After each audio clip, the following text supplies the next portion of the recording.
So I had an amazing week in Vegas, or days in Vegas this week. And I want to talk about that, and I will. But right now I'm going to talk about what's happening um, in the world. And a post I just shared in my stories, what I just said in my stories. Because someone might think it was hostile, or it was aggressive, or it was rude, or it was offensive. Um, and in the name of Jesus, with full love, I do not care if you're offended. I don't. I can't, because I'm offended every day.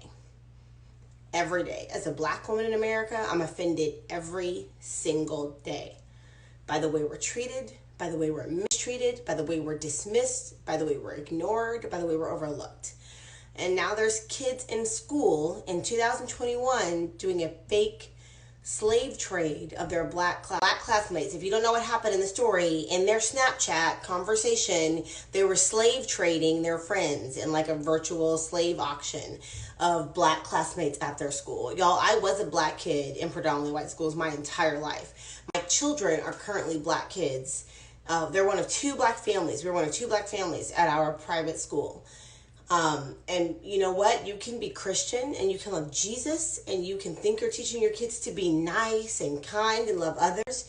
But if you don't actively teach them the true history of this nation, how black people have been wronged, maligned, abused, and mistreated, not just by bad people, but by Christian people. You got to tell them that, you guys. You got to tell them we have ancestors, we have grandfathers and grandmothers that treated these people wrong. And we have to make sure we don't do the same thing. Because if you don't tell them that, your kids will be the same as these kids at Alito. They'll be the exact same. When my daughter was a kindergartner at a private school here in Dallas, a private Christian sweet school here in Dallas, in kindergarten, there were kids that were decided to play. They were playing some imaginary game, and they told my daughter she had to be the slave. She was the only black kid in the class, and they told her she had to be the slave. Nobody else had to be the slave that day. When we went to talk to the head of the school and the teacher, I understood their response. They were shocked. They were upset. And that's great that they were shocked and upset. But you know what? That's also base level. We should all be shocked and upset by that because it's shocking and upsetting. But then they went on to say, we teach kids to be nice to everybody. That doesn't get it done. It doesn't get it done to just teach them to be nice. You have to teach them that slavery is reality, that racism is reality, that black people have been mistreated, and that we don't treat them this way. We don't joke about it. We don't play with it. It's not a game. It is serious, and it is not acceptable.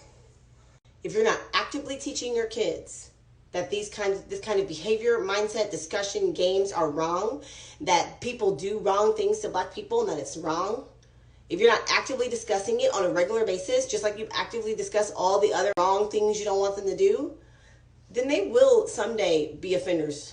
They'll be doing this kind of thing, or they'll be a part of the group, or they'll just be standing by letting it happen and saying nothing. And don't we teach our kids not to do wrong? Don't we teach them to stand for the gospel? Don't we teach them to stand for the truth? Don't we teach them to stand for what's right and to stand against what's wrong? And if this bothers you and offends you, I'm not sorry. You can unfollow me. You have absolutely that freedom. I don't care what happens to my numbers.